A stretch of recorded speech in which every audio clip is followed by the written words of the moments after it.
പാവയ്ക്ക ജ്യൂസ് കഴിക്കുന്നത് കൊണ്ട് ഷുഗർ കുറയുകയില്ല. അതുപോലെ സ്ഥിരമായിട്ട് നെല്ലിക്ക ജ്യൂസ് കഴിക്കുന്നത് ശരീരത്തിന് പ്രത്യേകിച്ച് ഗുണമൊന്നും നൽകില്ല. ഇതുപോലുള്ള സോഷ്യൽ മീഡിയ വിമർശനങ്ങളോട് ആയുർവേദപരമായും സയന്റിഫിക് ആയും കൊടുക്കാനുള്ള സന്ദേശം എന്താണ്? സോഷ്യൽ മീഡിയ സന്ദേശങ്ങൾ ആരോഗ്യത്തിന്റെ വിഷയത്തിൽ വളരെ കരണീയമായിരിക്കണം. കൃത്യമായ സത്യസന്ധമായ കാര്യങ്ങളെയാണ് തുറന്നു കാണിക്കേണ്ടത്. വാസ്തവത്തിൽ നാം പഠിക്കേണ്ട ഒരു പ്രധാനപ്പെട്ട വിഷയം എന്ന് പറഞ്ഞാൽ പ്രമേഹം ഒരു ജീവിതശൈലി രോഗമാണ്. പോഷകാഹാരക്കുറവും ജീവിതശൈലിയുമാണ് പ്രമേഹം ഉണ്ടാക്കുന്നത്. അതുകൊണ്ട് തന്നെ ഭക്ഷണപരമായ ദിനചര്യ ഏറ്റവും പ്രധാനമാകും.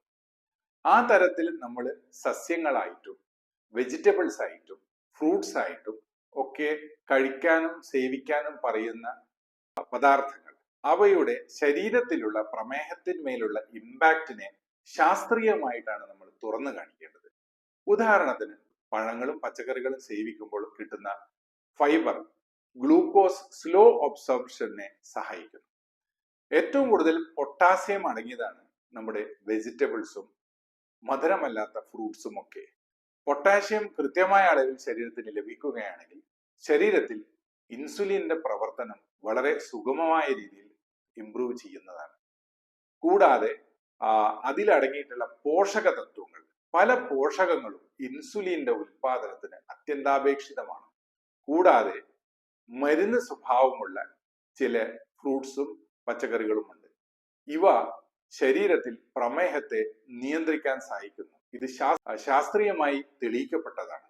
അതുകൊണ്ട് തന്നെ ഈ തരത്തിൽ നമ്മൾ നെല്ലിക്ക സേവിക്കുമ്പോൾ നമുക്ക് ഫൈബറും പൊട്ടാസ്യവും, ആയുർവേദപരമായി പറയുകയാണെങ്കിൽ നെല്ലിക്ക രസായന സ്വഭാവമുള്ള ഒരു ഫ്രൂട്ടാണ്.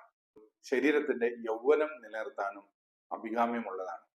അതുകൊണ്ട് തന്നെ ഈ തരത്തിലുള്ള സന്ദേശങ്ങൾ നൽകുമ്പോൾ ജനങ്ങൾ അറിയാതെ പോകുന്നത് ഗുണത്തിന്റെ വലിയ ഒരു പാഠമാണ്. അതുകൊണ്ട് ശാസ്ത്രീയമായും ആയുർവേദപരമായും ജനങ്ങളോട് പറയാനുള്ളത് ഇതാണ്. അതായത് എല്ലാ കാര്യങ്ങളിലും ഗുണവും ദോഷവും ഉണ്ടാവും. പക്ഷെ ഗുണം കൂടിയ കാര്യങ്ങളാണ് സാധാരണ ആയുർവേദം ഔഷധമായിട്ടും ആഹാരമായിട്ടും പറയണത്. അതുകൊണ്ട് തന്നെ ഒരു ശ്ലോകമുണ്ട്, ബഹു ഗുണം സമ്പന്നം യോജ്യമിതി ഔഷധം.